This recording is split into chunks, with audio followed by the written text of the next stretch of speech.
to be done. It's 72 hours from the time this meeting ends. Because you took the motion in closed session. Give me just a Okay. second here to get this started again. It says it's live on YouTube. Yeah, but I got to send Leanne the link here.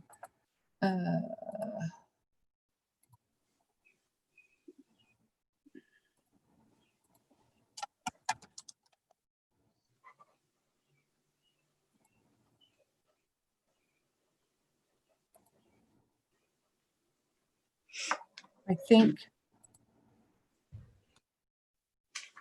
What the heck?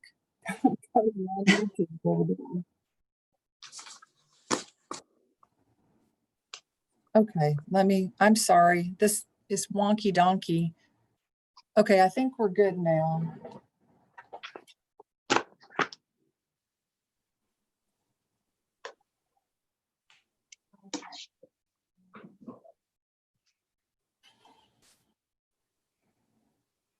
Well, it says we're streaming live. I just don't know.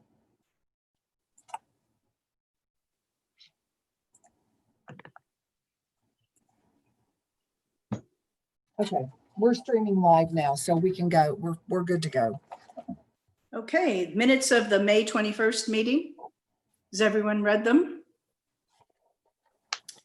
Do I have a motion to approve? Julie? Need a second? Second. Janine? All in favor? Denise? All, any opposed? Motion carried. Financial report. Yeah. Okay, so for the month of May, we collected $13,380.31 in income. We have exceeded the year-to-date estimate that I had made, but part of that's because we moved that money from expenditures back into income for the building fund. So that's part of that $100,000 that's showing up in income is because of the way we transferred funds around. Expenditures for the month were $145,281.10. And everything is pretty much just business as usual. We haven't had as much expense in some ways because we're not open as many hours. And of course, during May, I mean, we were closed part of that time. So the heating, cooling, electric, all that kind of stuff is much lower. And you can see if you look at line, where is it? Oh, there it is, 6041. You can see we're year to date, we're at 51,342 for gas and electric and 7,500 for water sewer. And you can see our budget was 65,000 for gas electric. So we're only 1 month out from the end of the fiscal year. So you can see what we saved during that time in that category. Of course, we may make up for that by the end of the summer if it's hot, hot. But I do want to bring your attention to checking operations. We're at 966,792.07. And if you subtract, we spend about $150,000 a month on average.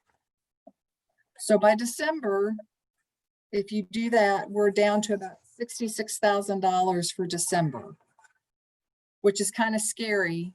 I know I was real excited about the tax money, but that sort of burst my bubble. Once we start getting tax money, we'll be fine. But it's going to be really crunchy going into December because we have some big expenses still left to pay. So it's conceivable that we'll have to cash that $100,000 savings CD to make payroll and stuff for December, unless we get, sometimes in December we get a pretty good check on real estate or on our property tax. So I'm hoping for that and everything will be fine. But this year, that's kind of a deflating bubble thing. But you do need to be aware that going into December, we may be at a close to being in a deficit. That's how tight we were this year. We've had so many expenses. It's not that we don't have the money. I mean, we obviously have reserve funds for construction projects. That was operating funds. Much of that is, and we can always pull it out to use it for operating expenses. I just hate to have to touch that because that's kind of our just in case money too. So at any rate, after this, it'll be okay. But I just wanted you to be aware that Joyce and I are kind of monitoring that real close, and the staff is aware of it. You know, we had a lot of staff that were thinking, you know, that the magic money came the next day, and it just doesn't. So at any rate, that's kind of where we're at with the budget. It's business as usual, but we just have to be cautious until December, like we always are. I mean, pretty much we just keep doing what we do, telling staff no, they can't have that. And of course, a lot of that, our budget for materials and things like that were way down because we weren't here to order. And what we had pre-ordered, they held back, and we've only gotten it in the last couple of weeks. So none of those were paid out of this fiscal year because they had to hold all their shipments too. And that'll come out of the next fiscal year's budget. So it makes a big difference in, you know, when you're not using your collection money like we normally do, but it will be used.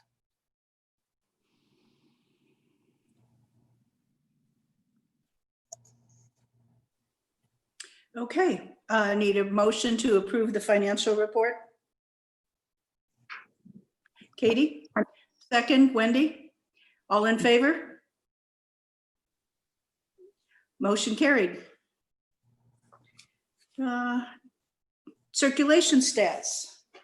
Okay, so you can see that circulation, of course, remember we only had 2 weeks. I think it was, 2 weeks in May where we were doing curbside. So up until those 2 weeks, we hadn't been doing any circulation. So keep that in mind when you look at that 3,440 for 2 weeks. It's not bad when we're ramping back up. That's a lot of books for just curbside. We were only open a total of 8 days. And so that was 430 checkouts per day, which is pretty good overall. Then I do want to take your attention to the e-circulation. You can see we're up considerably over May of last year with our Missouri Libraries to Go. Then with Hoopla, we're way up with Hoopla. Remember, we made those adjustments so more people could check out. And then you'll see Ancestry only had 6 uses. That's because it's in-house use only. We never could work it out with them to offer it remotely because they just don't like us to do that, and they made it difficult, and we just whatever.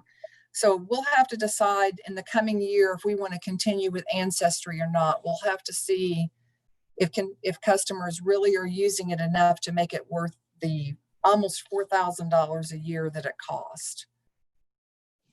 Hoopla obviously is a great resource, and we definitely want to keep that. And then the C-Bug is the creative bug. I was a little disappointed. There were only about 80 views for that. I think it was like 6 or 7 people on those views.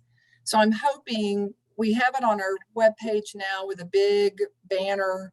I mean, on the resource page, whatever that's called, on our website. So I think But it was a brand new item. it's a too. brand new item, and and so we'll see. People are not aware that we even have it. And that will be another thing that we'll review and make sure that we really want to continue to pay for that. It maybe we want to put the money somewhere else instead. But that's a nice thing that we can offer our customers. And if you haven't looked at it, it is really fun to watch. I probably was one of those people that were looking at videos. On the computer uses, 119 computer uses, 75 wireless. A lot of those were being counted where they were counting people in the parking lot. The computer use, I think, is pretty significant for 8 days. Those were computer appointments.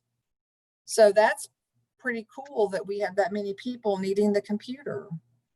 And then if you look all the way to the right, I did ask the staff to report on the curbside use, just so that you could see we had 773 curbside deliveries in those 2 weeks, those 8 days, average of 8 days. Mm. People were ready to have their books. I'm just saying, they were really happy, and they were happy to not have to come in and have contact. So, and then if you look at the program sheet, it's really big this time, the 8.5 by 14, because at the end of it, I added the Facebook post just because it's kind of sad when you see all those zeros on children's programs. And I just wanted you to see that. And I added virtual programs, that they were doing virtual programs and they were doing Facebook posts. So we did have that going out. And we had pretty good attendance for those virtual programs. And if they listed the virtual programs on their activity sheet, then I put that on the branch activity sheet. So some of that's just a comfort level, and they're all kind of having to get used to doing that now. I have given permission for them to do story times live, as long as they do them outside and kids socially distance outside. And so who's doing that? Aurora's doing it, and somebody else. I did one here. Edwan is doing some else, but that's with adult programming. So at any rate, that's kind of where we're at with circulation.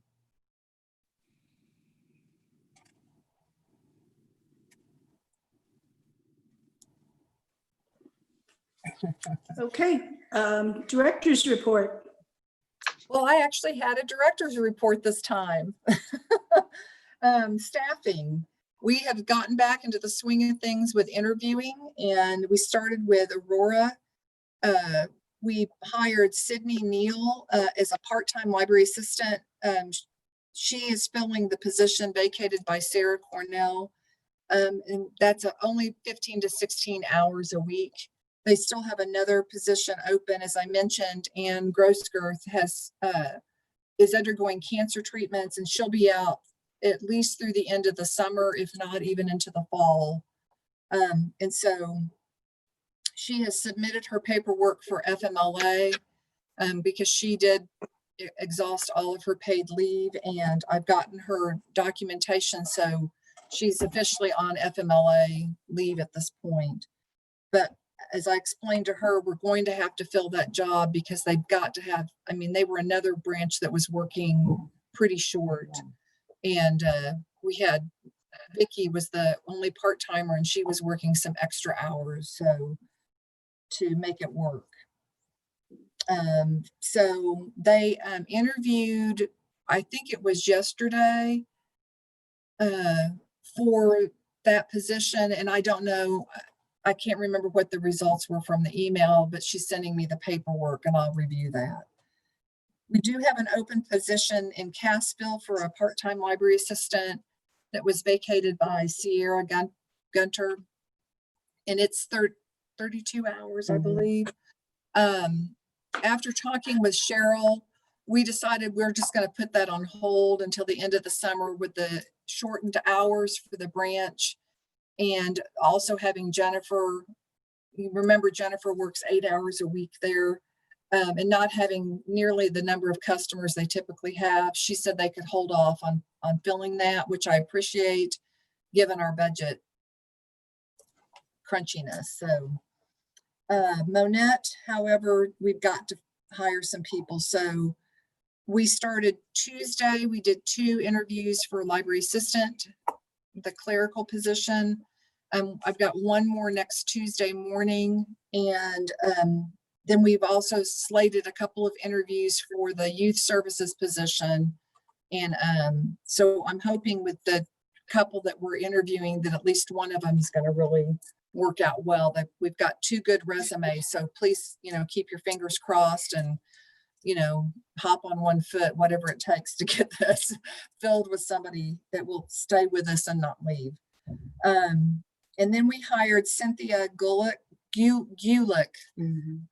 as a full-time youth services person. She was awesome. She did a great interview.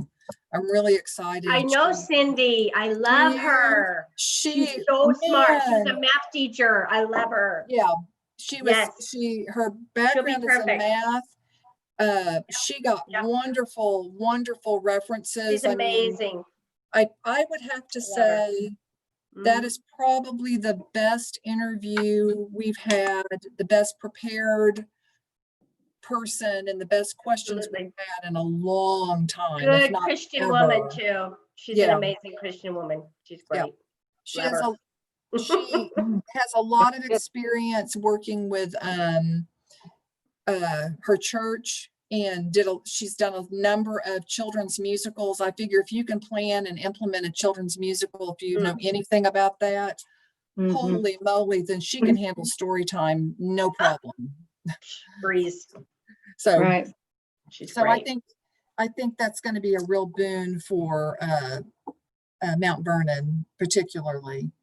With maintenance, we're having some issues. Well, actually, we were having issues with the air conditioning units, but they took a look at it yesterday, and it turns out that the thermostats needed new batteries. And what was the other thing? Well, it froze up because it froze. wasn't reading correctly. So it didn't turn out to be nearly as big a deal as we were anticipating and hoping that it wasn't. So it wasn't. So that we know what a money pit Aurora can be. Wow. So, and just a reminder that we are replacing those heating units, all 4 of them, at the end of But it'll be at the end of the summer. at the end of it. We're trying to delay it as long as we can because it's quite a bit of money, and I'll talk about that when we get to the fiscal year conversation. Here in Monette, we're just trying to get back to business. We've had to have our risograph machine. That's the machine that just does black and white, and it just goes chunk, chunk, chunk, chunk, chunk, chunk, and spits out copies. It's great. We also had the lot off of Old Airplane Road mowed because we got a citation from the city, but we get one every. You get it every summer, so it's okay. I was a little freaked out till Joyce reminded me. I was like, no big deal. And then we are going to get some estimates for tree and shrub trimming. And so because the trees and shrubs here get kind of gross about this time of year, and it's been a while since we've done any of that. So we kind of like the windows to be visible. The shrubs get really high. Mount Vernon, we're hoping to get that roof replaced at the end of the summer. We've already paid half of the fee for the materials so they could get those before it got real expensive. And we've been talking with Dale at Delta Roofing, and so whenever they can get us on the schedule, basically is when that'll happen. But COVID has played into that, and also all the damage and stuff with storms that come through the area. Some things get priority, and this is not nearly as bad as having your roof ripped off or whatever, a tree falling on it. We're having to replace the faucets and water lines in both of the Shawnob restrooms. Apparently, all the businesses, from what Jennifer was telling me, several of the businesses are not allowing their customers to use their restrooms. So where are they sending them? To the library. And she said it's been gross and disgusting because that's how people are. And I said, well, she said, what can we do? And I said, well, you can put up a sign that says the restrooms are for library customers. We pay them to clean the bathrooms. We don't have a cleaning service. So it's a lot of extra work for them to have to clean those bathrooms every single day, or even sometimes a couple of times a day, when they smear feces and pee all over the room. So she, I think that won't be in the minutes. That won't be in the minutes, but well, maybe. But it's on YouTube. But yeah, it's on YouTube. Sorry, Shawnob people, you need to be cleaner. But At any rate, it's just, it's just human nature. We have it happen in all of our branches, but maybe not in the concentrated effort that they're seeing it because they're not used to that there. At any rate, I think they have a Bridgeway Plaza meeting tonight and she's going to talk to the board about it. But we should not have to supply restrooms for all the people in the Bridgeway Plaza. That's not right. And then we plan to restart a quarterly pest control service for all our branches beginning in July because it's bug season and we found the best way is not to spray as we need spray just because it's infested, but to keep ahead of it. So, But they couldn't do it at all this spring, so yeah. we had to put those off. And I didn't get it on here, but Pierce City, we have to replace the heating and cooling pump system and it's going to cost us $10,000. Do they have to approve that? Wow. Oh, that's done. Yeah, That's you have to approve expenditures that are over $3,000. Whew. But it has to be done. Okay, need a Okay. motion to approve the new heat pump for Pierce City? I make the motion that we approve the heat pump for Pierce City. Janine, Mhm. Need a second? Julie. Julie? All in favor? Aye. Motion carried. All right, Carroll Electric, I got an email from Joseph Weechok. Basically they're curtailing all of their infrastructure projects because of health and monetary issues associated with COVID. Remember, they were talking to us about the right of way on the Shellknob property to put in a power line. So that's been put on hold, so we don't have to do anything with that anymore. I just wanted to mention courier service did resume the first part of June. At first, not all the member libraries were participating, but I think the bulk of Most the of them are back on. Evergreen libraries are now back in service with that. We also have several grants that we've applied for. The technology mini grant, we replaced 20 office computers. Those are staff computers that were anywhere from 4 to 6 years old, which doesn't sound very old, but for heavy everyday use, they really take a beating. And so we're grateful to have that grant money. The grant pays 3/4 of the cost and we pay 1/4 of it. So Leanne has gotten all those computers in and she's installed all of them. The LSTA pays $15,720 and we pay $52.40. What a great deal for 20 computers. Technology ladder grant. We used the money this year for that to purchase 8 AWE touchscreen computers. If you're not familiar with those, they're all children's computers. They come preloaded with games. The kids can touch the screen. The keyboards are super colorful. The mice are real easy to use for little hands, and the kids really love them. And they take quite a beating. So those were distributed to mostly the bigger locations, and then she's in the process of getting all those set up and hopes to have that done by next week. This is another one where we only have to contribute 1/4. So LSTA paid $17,754 and we pay $59.18. Another great deal. The older AWE computers, we call them AWE.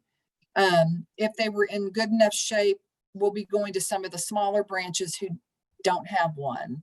So we always try to rotate things around, just like the staff computers. She's always got an idea of where those can go. Sometimes they're for the public access computer, the catalog computers. So we try to make those computers last as long as we can. So when they go away, they really need to go away. So the CARES Act gave money, or part of the CARES Act was money for libraries. And so the state library got, I don't remember, $575,000 or something like that. And so they offered grants to all the public libraries. So it has to be used for things that directly relate to COVID and changes that we make. So based on the terms of the information they sent us, we applied for money to purchase hotspots. I don't know if you're familiar with hotspots, but it's where you can use it at home. So we'll be coming up with a policy that you'll have to approve for that on how they can check them out. And then the fine will be pretty hefty for that. Most places are doing $5 a day to encourage people to bring them back. And of course, we can cut service off. If they don't bring them back, we cut service off. The hotspot will be no good. So we'll explain more about that. There just wasn't time to get all that done before the meeting. But we purchased 30 of them, and we'll distribute those throughout the system. We're using T-Mobile, and it works better in some areas than others. I'm not sure, Regina, that they're going to work down in Shell Knob. She did go test, but I don't think, honestly, there's any hotspots that are going to work in Shell Knob and Eagle Rock until they fix broadband service in that area. Well, even the Verizon would probably work, but it's still not great. Yeah. But it is a way for us to kind of move into the future, and that is fully funded. So this was a good time for us to test this where we had the funds to do it that we did not have to come up with. We also purchased a laptop, a camcorder, a memory card, a tripod, wireless microphone headset, and a green screen. And all that is so that we can do better virtual programs. Since we're going to have to really place the emphasis on that, this gives us that ability to do more professional looking programs than just with your camera on your phone. And then the final one was the Reading Challenge software grant. That's the Wandu reader that we're using for summer reading. It was fully funded for $544. When summer reading is done and we're not under the gun, because Greg really had to do quite a bit of work to get it up and running in a very short period of time. When he has more time to really play with it, I think we'll have a much better product. But we will be doing a winter reading challenge, and I really want to do the 1,000 books before kindergarten, because I think that's such a great way to encourage parents to read to their kids and give them some motivation to do that, because we know that's critical for early learning. And so this product's not just for summer reading. So that's a great thing. And I think next year, I think it's still only going to be $544, I think is what she told me. So we can easily pay for that out of our budget. And then both Berry and Lawrence counties received CARES Act funds as well. And so I'm glad I looked this week. I can't remember who, maybe Martha reminded me that there was money available. So I pulled the application, and it's a little tricky because we're split between two counties, but I'm going to submit them and ask them to pay half of what we've purchased. So I'm submitting a request to pay for personal protective equipment like hand sanitizer, masks, that sort of thing, because we've spent quite a bit. And then for a deep cleaning, we did 2 deep cleanings, one at Monette and one at Cassville. That's because we had cleaning services and we could ask them to do it. The other places have janitors, and it doesn't cost us nearly as much as it does with the cleaning services. And then things that we had to buy to count patrons and then to store the quarantine materials. So I think, I don't know what the final number will be, but it's somewhere between around $3,500. So I'm not asking for a great deal of money. So about $1,500 to $2,000 per county. to offset some of those costs. So I think we fit well within the guidelines. Who knows what the county commissioners will do? I just don't know. They've got Um, 4 million to yeah, but- spend. So I figure maybe they'll cover it, you know. Well, I'm hoping I did things right because it is kind of confusing. It before- is, it's a very confusing application. 17 pages of, Yeah, you know, what's your oldest grandchild's eye color, you know? I know it's crazy.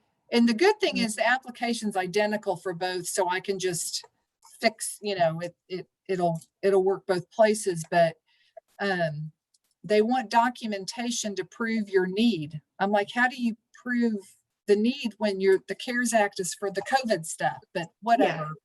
I'm submitting. Well, and they want the proof of payment and invoices and, you know. Yep, I've got it's all that. really- Yeah. Articles of incorporation. Yeah, were gonna- I don't think we have to submit that since we're a government entity. I think that's only for the private businesses. Well, we were going to do it for the senior center, but we realized we didn't have very much out of pocket. So we said it's too much to Too go much through trouble. Yeah. for $200. So, and since I'm the grant writer, I don't blame you. I know. Yeah. I've been working on it for 2 days yeah, on and off. So I think I'm done. But I'm going to have to physically run them to each county this afternoon. Because you have to give the original and then you have to give them 2 or 3 copies. I can't remember. oh, I didn't So- see. You know. Mhm. And isn't it by Friday? Yep. Close of business tomorrow. But I'm going to take tomorrow as a vacation day, so I have to do it today. I don't care about you all, though. Okay, is that it on the director's report? Yep. Okay, need a motion to approve the director's report, please? Julie Okay. and Janine, second. All in favor? Aye. Aye. Motion carried. Tax levy update. Okay, I just felt like we probably should address the fact that we passed the tax levy because that has happened. It feels like June was a very short month, but also a very long month. So, but we did pass the tax levy, and I don't have the numbers in front of me, but we actually did quite well with it. Let me pull that.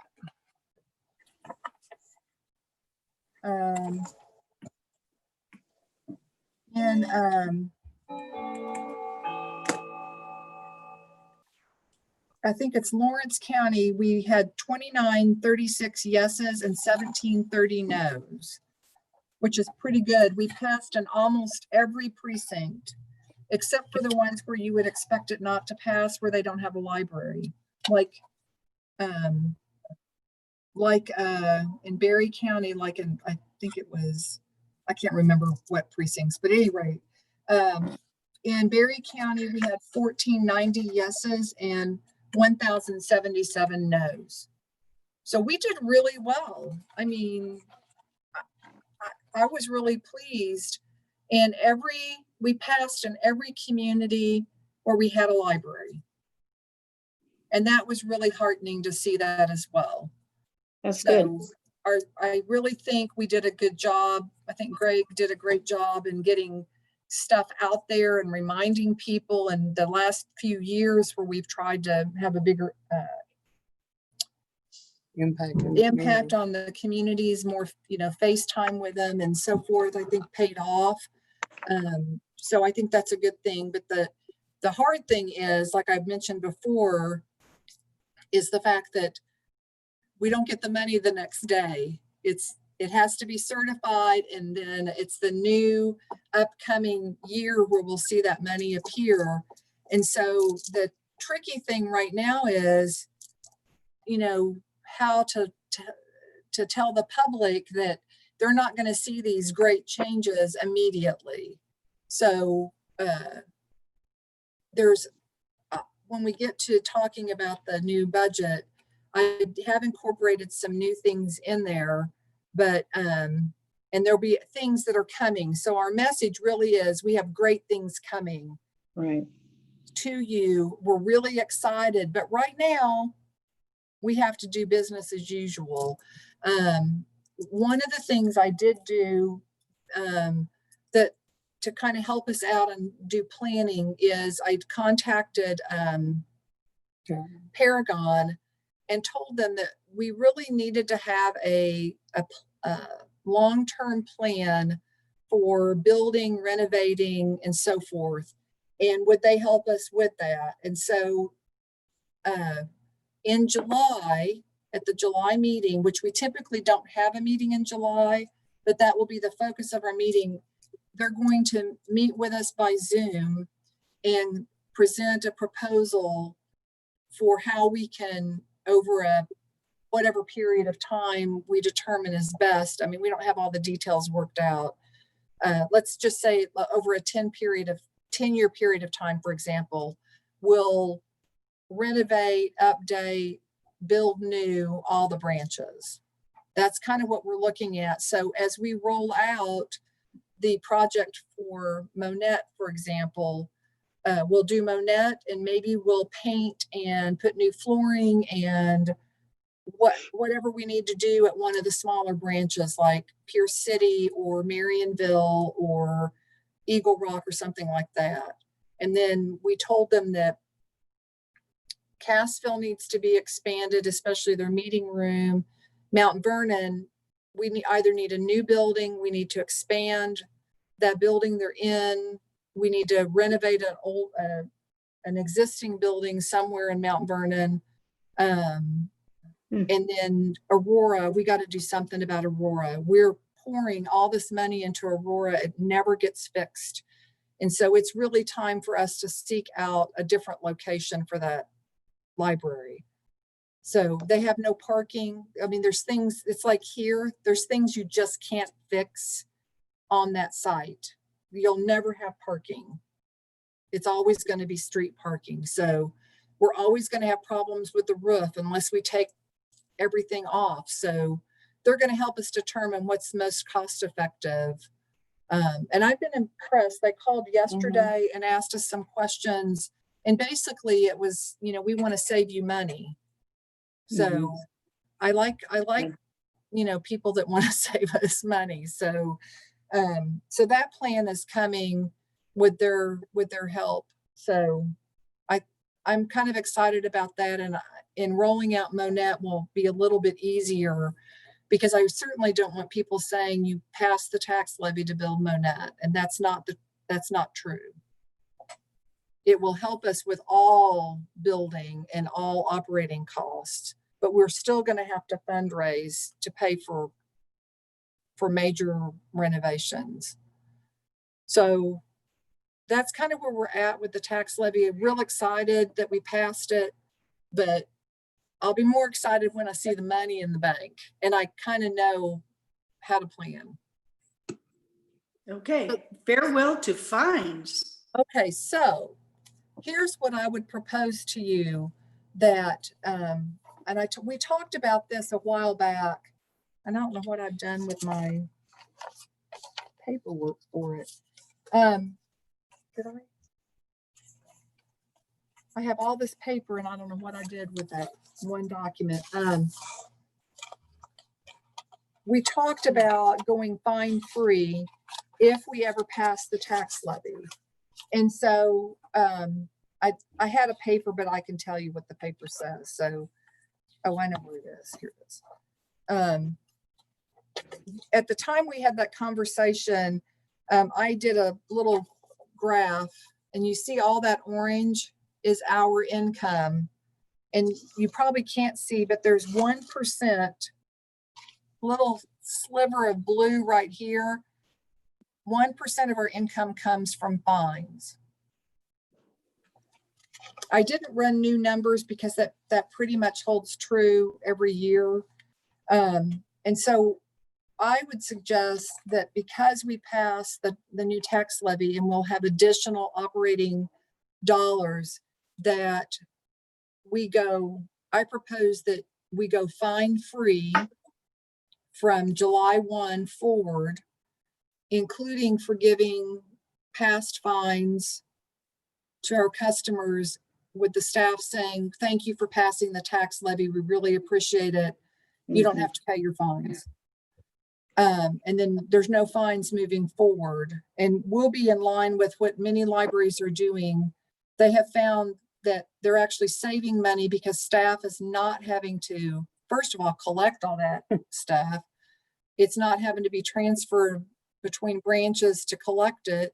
And they're not arguing valuable staff time with customers over a 10-cent fine. And Right. the truth is that, and I can send you articles, I didn't this time because I'd sent you so much paper. Articles do point out that many times the fines, the only time what fines really do is penalize people who can't afford to pay them anyway. Because people who can afford to pay the fines either are not using the library or they have the disposable income to pay them right away, and it's not a big deal. So at any rate, I just think it would be a nice thing for us to do. It would be, again, we're not going to lose very much income over it. If we were going to lose 5 or 10%, I would not even propose this. And so far, from the libraries in our area that have done it, people are returning their material. They still have to bring it back. If they don't bring it back, then they have to pay to replace the book. That doesn't change. They still will have to pay to replace lost or damaged materials and all the processing fees that go with it. This is not what we're talking about. We're talking about pure fines. Okay, so we need a motion to abolish fines Starting Forever. July 1. starting July 1. That Wendy is first, and I need a second. Okay. Second. Janine? Mhm. Okay, all in favor? Aye. Motion carried. Thank you.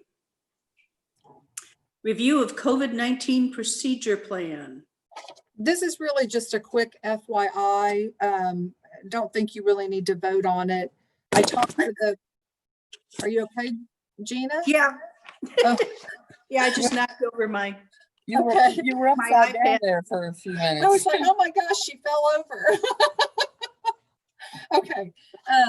I've been meeting with the supervisors every Friday.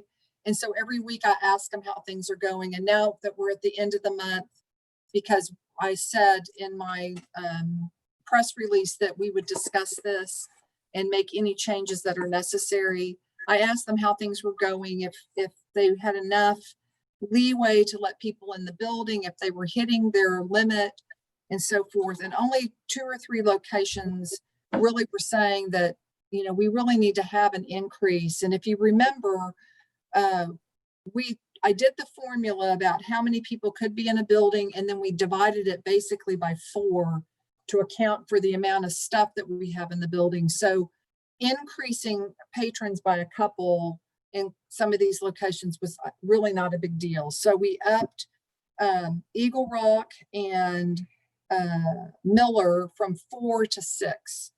And that way, if they've got somebody on the computer, then they can still have some other people in the building.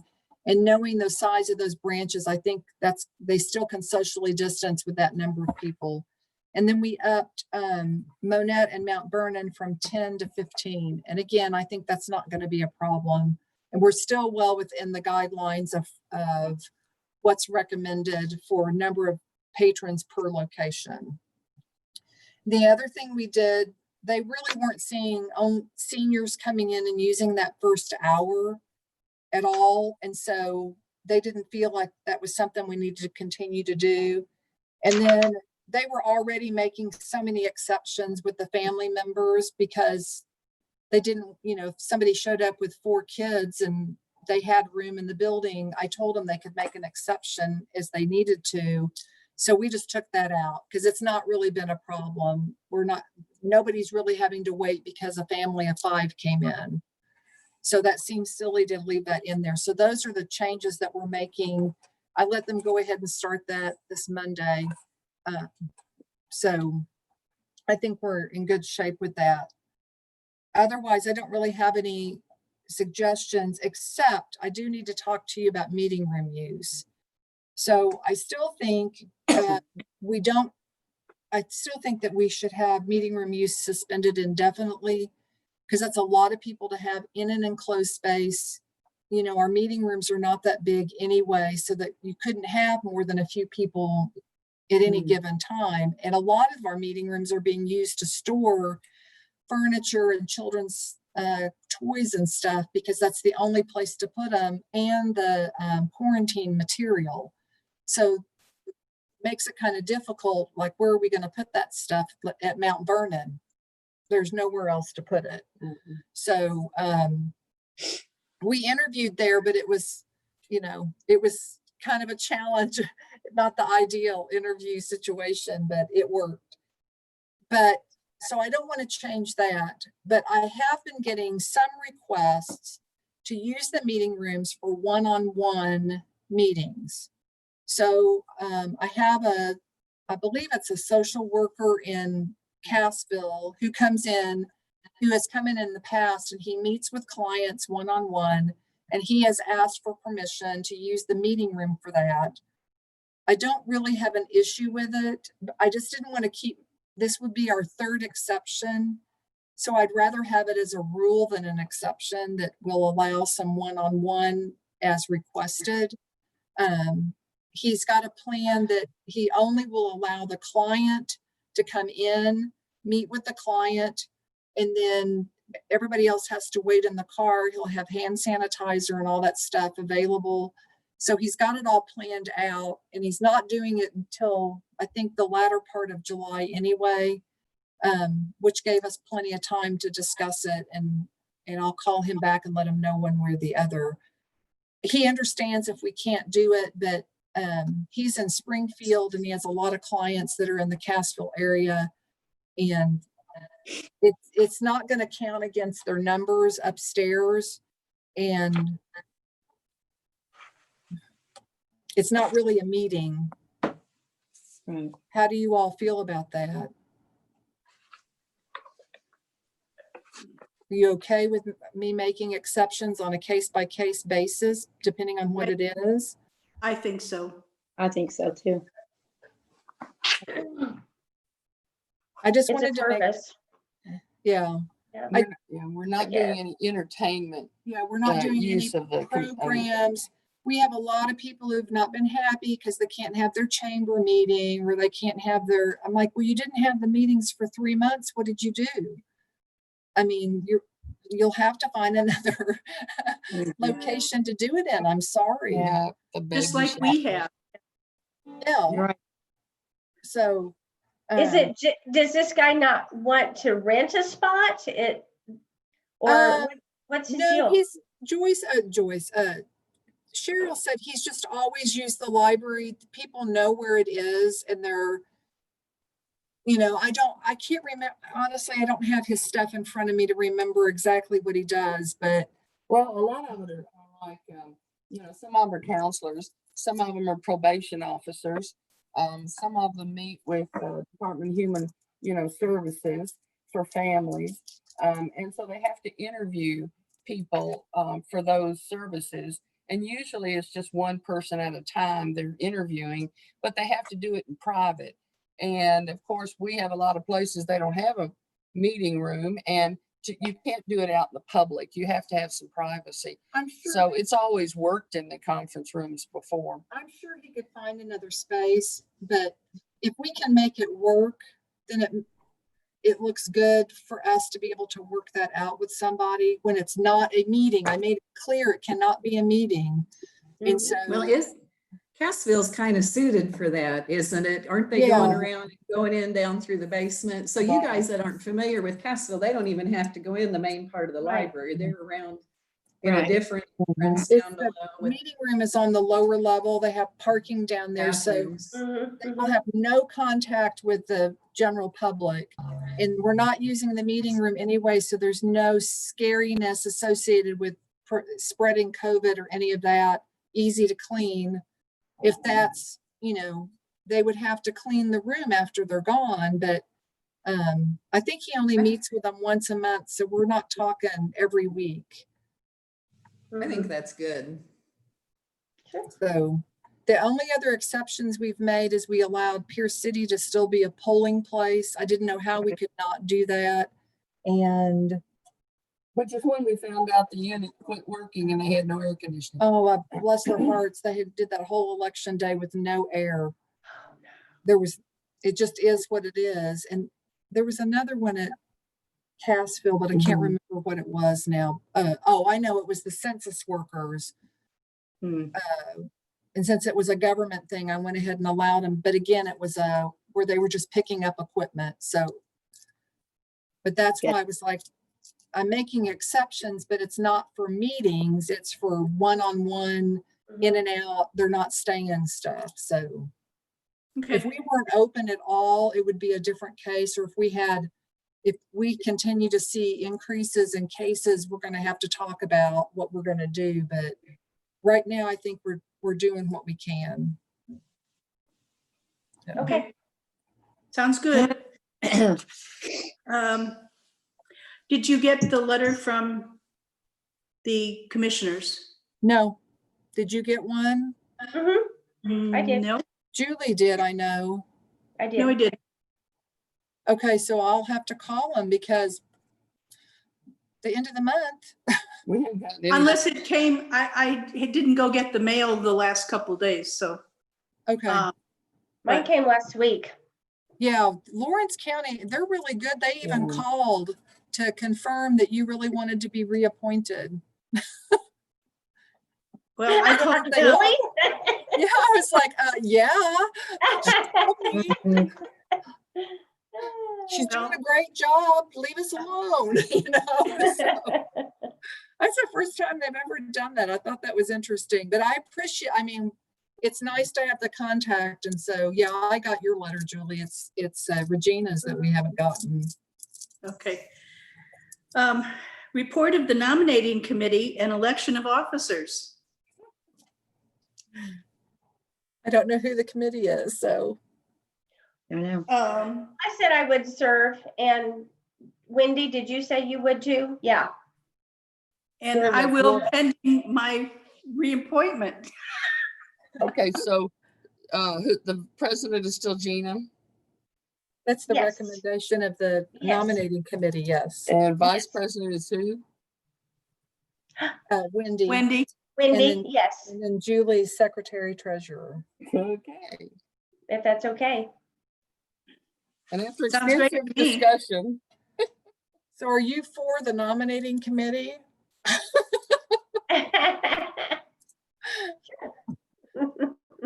after you had Nominated extensive ourselves. discussions about this, you decided to. We've decided to leave everyone as served. Is that how you do it? Yes. Well, you approve the list. You But approve the list of officers. you still have to Have a have motion. a motion Okay. to do it. I'm checking to make sure how we did it last year. I knew there was something I didn't. Will I make a motion for Regina to continue as president, Mhm. Wendy as vice, and myself as secretary treasurer? Well, probably someone else should make the motion besides you. Oh, besides me? Okay, okay. that's Janine or Katie. Would I'll make that motion. Okay, I'll second it. All right, there we go. Janine seconded it. okay. Okay, all in favor? It's unanimous. Wow. Okay, so Motion. with the corporate authorization resolution, there's no need to do anything because all officers remain in place. Okay. So that's another good reason for that. So, Yeah, because it's a royal pain, but so you don't have to change the corporate resolution. Yay. you only have to do that when we have to change all the accounts, which is what we had to do when Wendy and retired. yeah, Julie and Regina a while back. So 2021 meeting dates and times? so this is when we usually discuss and say whether or not we're going to keep on with Thursday, the third Thursday of every month at 9 a.m. at the Pierce City branch or by Zoom. Do you all want to continue that way? Yes. Yeah, I think so. We need a motion to do that or just a, I don't. Yeah. Okay, yeah. all right, need a motion to keep the meeting date on the third Thursday at 9 a.m. I make the motion. Oh, Katie Okay. and Julie. okay. All in favor? I, Aye. Any, no opposed? Motion carried. Okay. The biggie, the budget.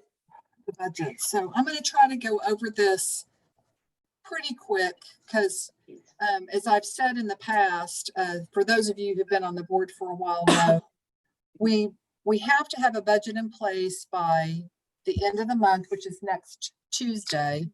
But then generally in August, once I get all the final numbers, which we don't have right now, we don't know all the final numbers because we're not at the end of the month, then I'll present the budget to you again with the final numbers. And that's what I call the real budget at that point, although this budget's real, but it's just that we're amending the budget to include those numbers. So at any rate, some of this will change a little bit when we do that in August. And we wait to August because that's also when I get all the official documentation from the 2 different counties and You get all your assessments stuff from you get all the counties in the state. it just takes a while for all that to kind of catch up. So just know that that's coming. So if you look on the income sheet, income projections, there's 4 different columns. I always show the income from the prior year, our budgeted year, our actual income as of 6/19, and then the proposed budget. So on the current tax, the first number that you see, the 4010, this is a little tricky for me this year because generally what I've done, and I went ahead and gave you the budget average sheet that looks like this. What we have found over the years that it's better for us to kind of look at what happens every year and look at how much income we collect, because they give us the numbers for the county for us to do our calculations.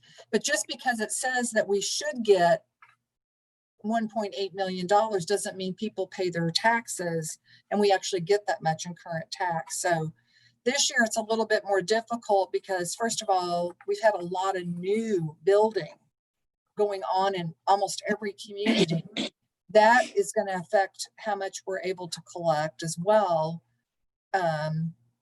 So I went ahead and just used the numbers that we had from before and did my calculations. And then I subtracted, because it looks, just looking at the numbers, it looks like we collect about 20% less than what we should. So I took 20% off the top, and that's how I came up with that $1,749,630.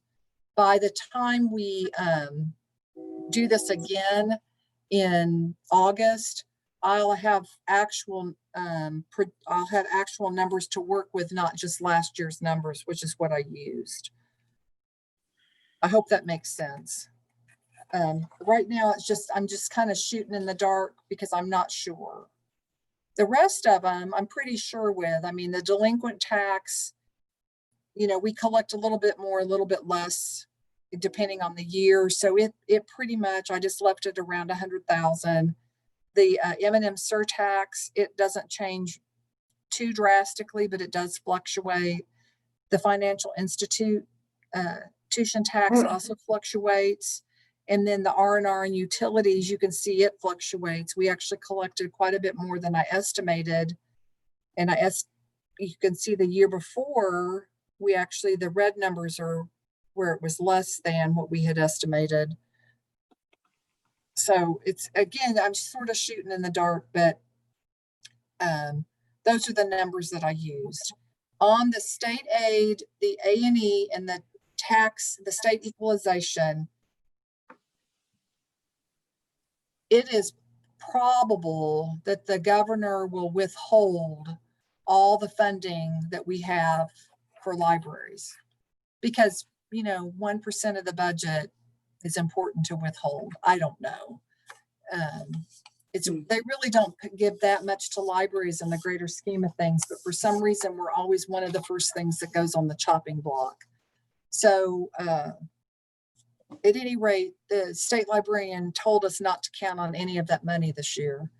The thing that we keep hammering at home is we have to have the real money, because the real is the rural electronic something. I don't ever remember what it's for, but it helps offset cost for our internet. So without the real funding that we get from the state, our internet would quadruple. So the real funds really help us out and keep those costs down through Morenet. They do a really good job, along with the what's it called? The E-rate refunds, which we don't have to file for. They do all that work, which I'm very happy about. I'm not a bit sad to not have to do that anymore. So that's where we're at least the taxes. And then the rest of the revenue from SRC donations and fines and copier, I went ahead and took out, in case you decided to vote on the fines, I took out some money for that. I'm not quite sure how much exactly, but you can see that we're way down on collections anyway for being closed those months. So all of this is just sort of estimated based on previous year collections. And some of those numbers may go up or down, probably up once we get our actual income through the end of the month. So right now I'm estimating that we'll collect $2,114,581. Hopefully that number will go up in August, and then we'll know more realistically what to expect when we start actually collecting current tax. So that's the income part. And then on expenditures, our biggest portion of our budget is always going to be staff, payroll, and insurance. So I went ahead with the staff salaries. We only have 6 months from July 1 to December 31st because we decided we would only do pay raises in the new year and the last 6 months of our fiscal year to make it easier on our budget. So it's always at that time. So we only have 6 months at the current rate that we're paying. Then January 1, the state minimum wage increases from $9.45 to $10.30, which is a 9% increase. So I went ahead and just did a calculation of 9% across the board, except for me, and I just did 4.5% because that is too much of an increase on my salary. It's in the position that I'm in this location. We can talk about that later, but so I only did 4.5% for myself. This can change January 1. The discussion we'll need to have in December is, are we going to be able to afford to continue to pay the state minimum wage or not? And then if we don't pay it, then what is a reasonable rate of increase for our staff? And the reason I say that is that we actually do not have to pay the state minimum wage. As a political subdivision, government entities are exempt from that. And we're still, as long as we comply with federal minimum wage, and federal minimum wage is still $7.25 an hour. And I say this because I don't know how, even with a tax levy increase, financially we can continue to pay huge, enormous, because 9%, what did we do this year? 9.2 or something, or 10%. Then pretty soon we're going to be right back where we are this year, which is all that money that we're using for operating is going to be gone. So we got to somehow balance paying staff fairly, but also operating the library. But I went ahead and built it in so you could see it's not awful because it's only 6 months. And so that's why when you look at your columns, there's 2 different columns and where I have half. So from now through the end of the year, it's going to cost us roughly $515,246 for payroll. In the new 6 months, it would be $542,835 if we did the percentage increase across the board. Just so we had a number to plug in to the proposed budget. That can change, that can become more or less. We can change the budget every month if we need to. So I think you probably don't want to do that, but we could. So these are just numbers so we have somewhere to start, but it's not set in stone. When you approve this budget, you're not saying we're actually going to give 9% increases. You're just approving the budget for the new year. Does that make sense? Okay. We can always revise the budget. We can always revise the budget, but you have to have numbers to put in. And I wanted you to see a realistic, this is what it's going to look like sort of thing. And then along with the salary or the employee salary sheet, you also have the salary schedule. So this is the schedule that gives us the pay ranges for each position and per whether their education level as well. So when somebody comes in with more experience or a higher education level, they get paid a little bit more. And there's a little bit of a range in there for me to flex out. So that was something we decided on a while back. And so I update that based on whatever the percentage is we decide to do. So at any rate, that goes along with it. And then the other page you have that goes along with staff salaries is the health, dental, and vision insurance sheet. And you will see that on your expenditure page on the back under insurance. And so I started doing this several years ago because it helped me sort of plan again, because it's because we straddle a calendar year. We have 6 months at the rate that we're paying now, and then 6 months of the projected rate that we'll be paying. So for health insurance, we had almost a 20% increase this year, which was the highest increase we've had in quite a while. I went ahead and went back to calculating a 25% increase.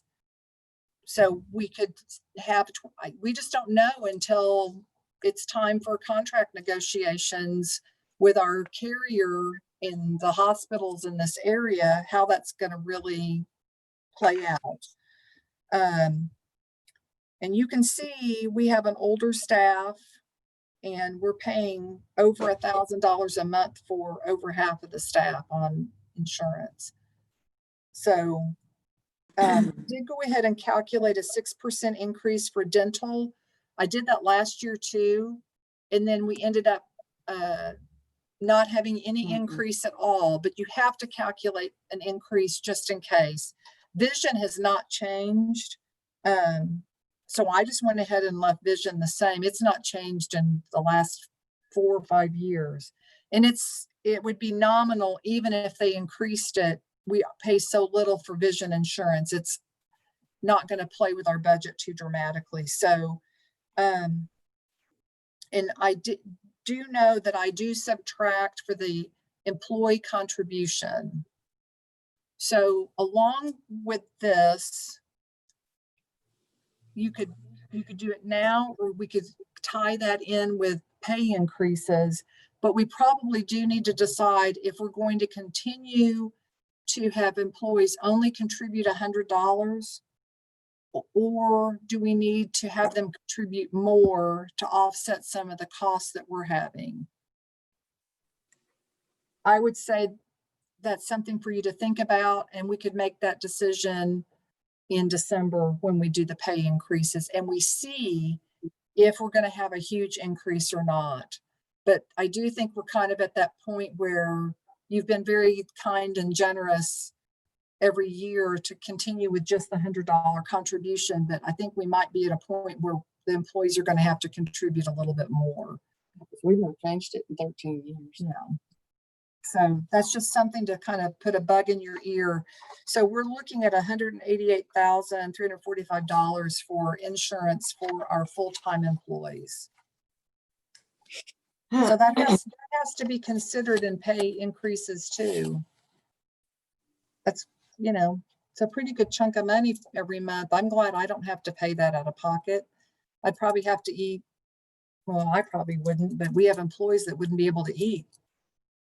So, did somebody have a question before I move on? Okay. What's with Cheryl down there? Cheryl, is she on a different insurance already?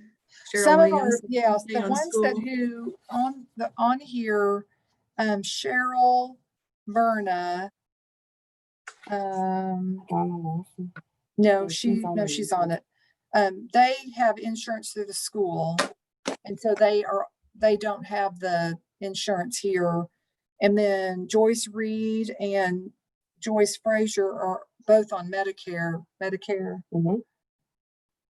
And then Jana has insurance through her husband's job.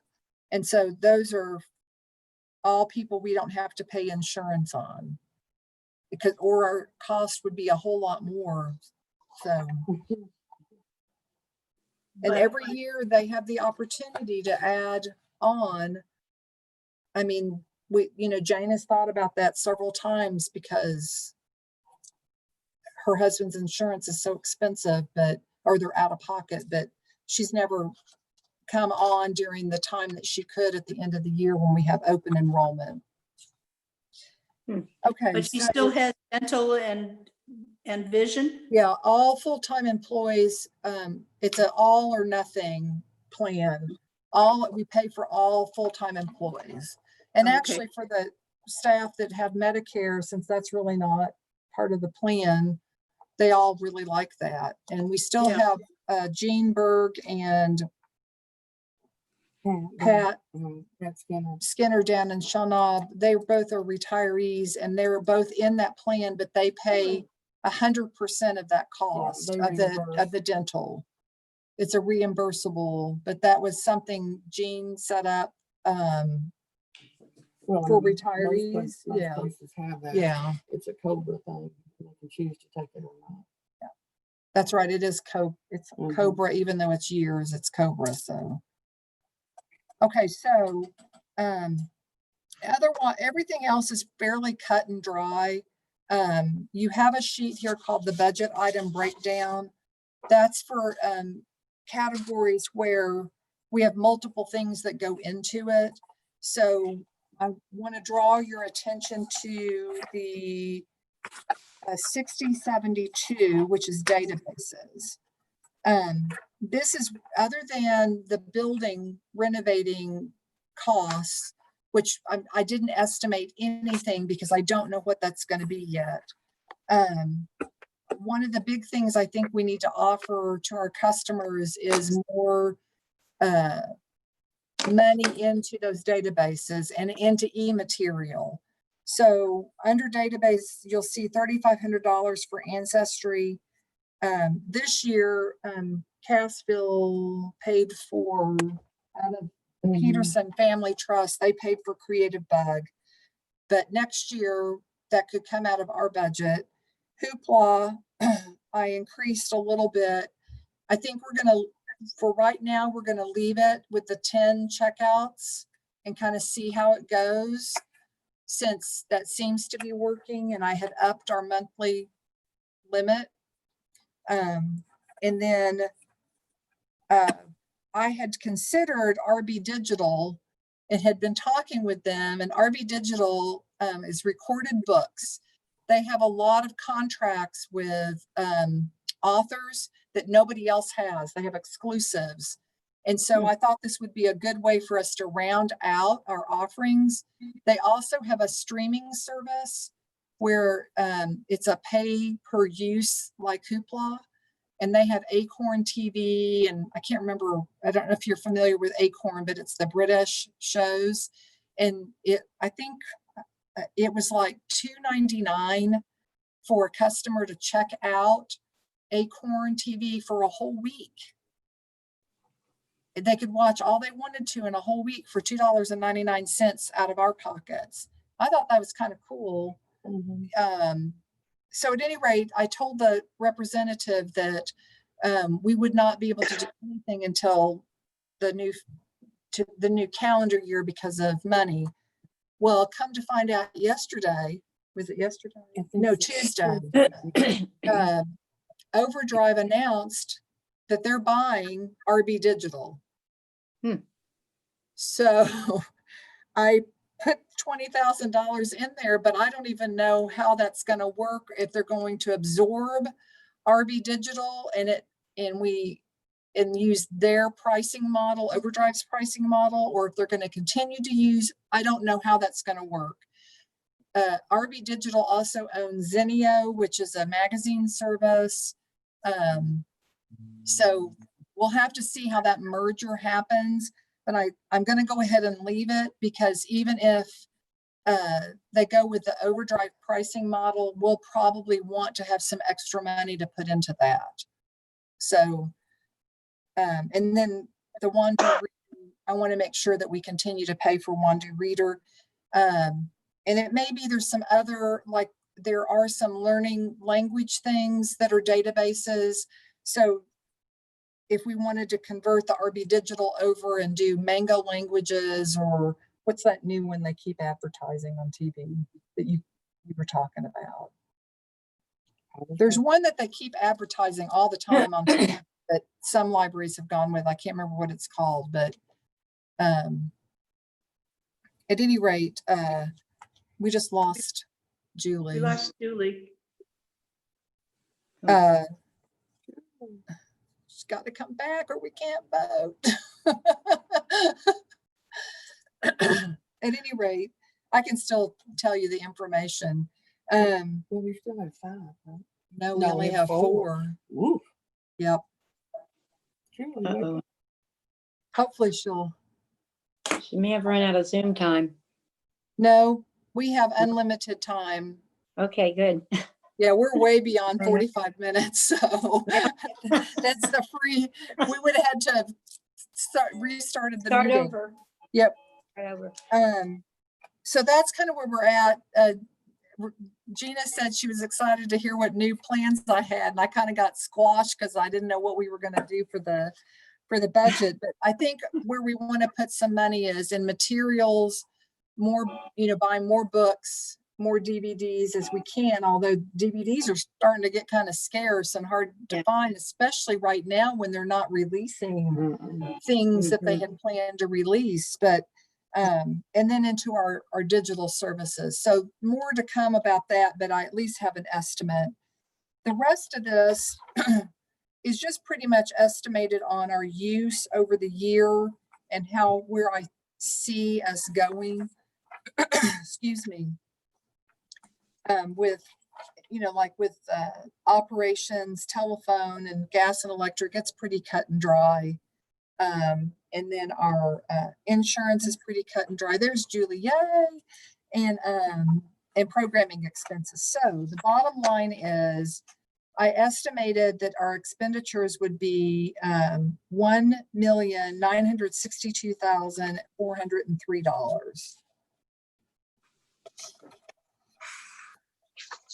I probably should also mention that I forgot about this one. The capital improvement sheet shows it's really, we don't really have any capital improvement projects right now, but I put furnishings and maintenance on here. I just estimated $1,000 for the big branches, 500 for the small ones for miscellaneous items they might need. We always spend more in that category than we estimate. And the same with maintenance. Until we see what the new budget's going to be, we don't really know what kind of maintenance things that we're going to need to do other than the roof replacement at Mount Vernon, the heat pump at Pierce City, and the furnace units in Aurora. All had to be put into there. So at any rate, that's where we're at. So on our income, we are at 2,114,581, and our expenditures are at 1,962,403. For the first time ever, I actually have our expenditures under our income. In the last few years, we've been way over. It's never been a problem, but it's always a little wonky. So, Okay, I need a motion to approve the proposed budget for 2020, 2021.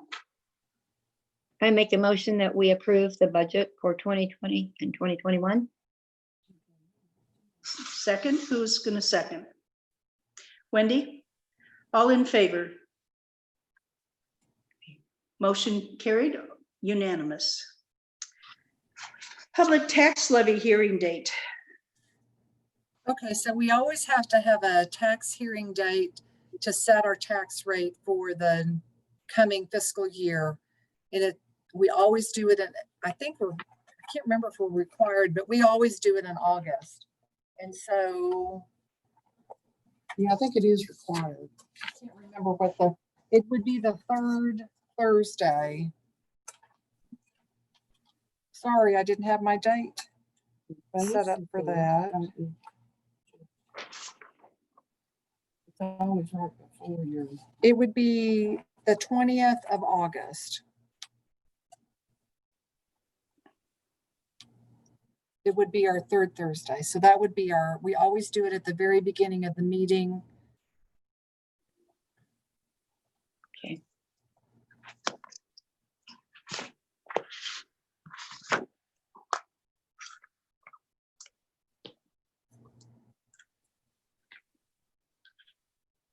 Okay. We do have to have a motion. Yeah, I know, I was just adding it to my calendar. Okay. Okay, we need a motion to set the hearing date at August 20th before our regular meeting. Nope, it'll be our regular meeting. Is that the Hmm? 20th or the 23rd? It's the 20th. 20th. I move that we set that hearing on August 20th. The second, A second. Julie? All in favor? Okay. Unanimous, motion carried. Any other business, Gina? No, just a reminder that traditionally we don't meet in July, but this year we are going to meet in July, and we're going to do it by Zoom if that works for everybody. And we'll have Paragon, we'll have our minutes and our financial, all that stuff, but the bulk of the meeting will be them presenting a proposal for a plan for renovating, maintaining, and building on our branches. Okay. So put July 16th on your calendar at 9 a.m. Okay, so there's no other business. I need a motion to adjourn. I'll Julie make that- Okay. I'll and second Katie? it. All in favor? Aye. Mhm. Motion All right. carried. Charles wasn't here to make that motion for us. I know what to Yeah. say. The Yes. pizza. It's always about the pizza. One day I'm going to bring them a pizza. I can't Oh, believe Not we after a heart finished- attack. I cannot believe we finished all that business That's a lot. yeah, in 2 hours. good deal. Yeah. Yep. Y'all are amazing that we got through that. Yay. Especially the budget meeting. Yeah. I miss everybody. I know. Miss seeing you too. Be nice when we can meet in person and not have to wear masks and Yeah. suffocate. Yeah. But Well, stay Mm. safe because things are certainly increasing. yeah, don't, Maybe a while. Oh, it may be a while. Yeah. They're Yeah, testing more, I think, and I think a lot of people have had it and don't even realize they've had it. Oh, yeah. Oh, I agree absolutely. with that. But then we have a lot of people that are positive that are, asymptomatic, and only when they're tested are we finding them. One of the restaurants here had 2 staff members that came up positive, and now they're shut down for 14 days. mhm, So it's in the plants. It's a little bit of everywhere. Yeah. yeah. They were 2 teenagers from Purdy that got it from their Oh. friends. Oh, Yeah. That's because, well, They won't stay in. just say wear the mask. Just wear your mask. I I don't- agree. I So, stay home. Stay home. Yeah. I cannot wear that mask. I start hyperventilating. Oh, I need to, you know what? I need to send you do you want to, we have plenty of them. Do you want one of the shields? shields? I don't know. They look like this. You look like a female welder, but Oh. it does help. If you guys want one, I'd be happy to send one to you. They have a little elastic band. Oh, that's really cool. uh, But you can breathe. But you can breathe, and the staff have the option of wearing this or the mask, or some of them wear them both. Because, because of the under the chin thing, but mhm. it keeps people from, breathing Yeah. on you. Yeah, I'll take one. Okay. We'll send you one of the newer ones because this one's kind of hard to see through, but the other ones are better. So, Okie dokie. Okay, see you later. all right. Take it bye. easy. Thank you. Bye. Be careful.